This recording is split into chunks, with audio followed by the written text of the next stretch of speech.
Welcome back to Must Play Reviews. Bullet Heaven roguelikes are the new trend since Vampire Survivors, and most are pretty decent, but it takes a lot to stand up to the best. Night Swarm has promised big things, but can it live up to them? So these types of games are my new addiction. I love playing them. They're oddly relaxing, and the loot that they offer is pretty great as long as the game is not a broken mess, a bargain bin cash grab, or a crappy mobile port. And thankfully Night Swarm is none of that. The graphics are far better than what I was expecting. They have a cel shaded look, but it doesn't seem to be done on the models with material shaders. It looks more like high quality filter work on top of some great artwork and textures, and some pretty unique character designs. There is one thing though that I thought I was going to hate, and that is the fact that the characters and the enemies aren't animated, except for the bosses. But they made it work by turning them into tabletop game pieces. And it's also kind of smart because it keeps the performance high without a ton of animations for hundreds of characters and enemies on screen at once. It's a nice little trick. So the game has several different locations that you have to fight in. You have a desert world, ice world, forest, and a castle. And each one of these worlds has its own effects and events that change the gameplay. And that is where it does a few things that I did not expect. In the ice level, you have to move from fire to fire just to stay warm, all while trying to capture zones and get artifacts and other buffs like potions and gold along the way. But for the combat itself, it is nowhere near as intense as Vampire Survivors or Soulstone Survivors. And the game is also structured completely different. So how it works in Night Swarm is that you have a map system very similar to games like Slay the Spire.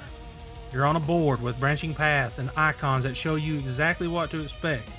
You might have a path with multiple bosses, or you have one with gems for leveling, or you might hit a narrative event node where you don't even fight, but instead you make a choice, and that choice determines the rewards you get. So planning a path to hit the upgrades that you want is pretty important. Now during the fighting stages you only have 3-minute runs, which is a lot shorter than most of the games like this, but you do have 11 stages for each level, so it evens out. And after each boss in the area, you have the option to continue in an endless battle, where every minute a new boss appears and your luck rate goes up, giving you a chance to acquire better and better gear. These little things make it more than just a hop in and fight game. It even has a skill tree, and you have to use blood to unlock more attack types in battle. Igor, which is one of the NPCs, has quest lines that will grant you extra items, and you can even unlock companions that help you fight. And just to touch on your castle real quick, it's very much like Hades. Certain things you buy and upgrade make you stronger for your next run. It's part of the meta upgrade system that they have. Now before the verdict, there are a couple of issues that people are talking about or they're concerned about. So the developer released their last game, Rogue Loops, back in April. And that is a quick turnaround. And before that, they were a mobile company. But going into Rogue Loops, they were transitioning to PC to console development. While I haven't played that one, I've heard mixed things about it. So it does give people some caution about this one.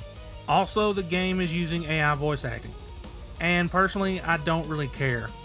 Small teams don't have the funds to pay someone SAG rates or whatever union they're in, and then have to pay them in perpetuity. I'd rather they spend that budget on the game itself or just not have voice acting at all. But then again, some people do have issues with vision and other things that stop them from being able to read it, so I can kind of understand wanting to have it. And honestly, it's no different than text-to-speech, it just sounds better.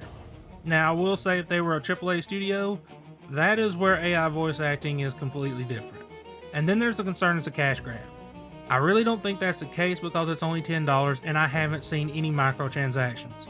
So that's a plus. Now the game does have over 20 hours worth of content in it, and even more than that if you want to do everything. So that's quite a bit of playtime for the price. I think Night Swarm has a lot to offer. It's definitely not as long as Vampire Survivors, and it doesn't have the depth of something like Soulstone Survivors, but it is a good game.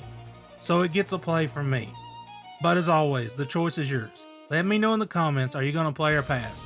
Thanks for watching, would you kindly leave a like and subscribe, and I will talk to y'all later.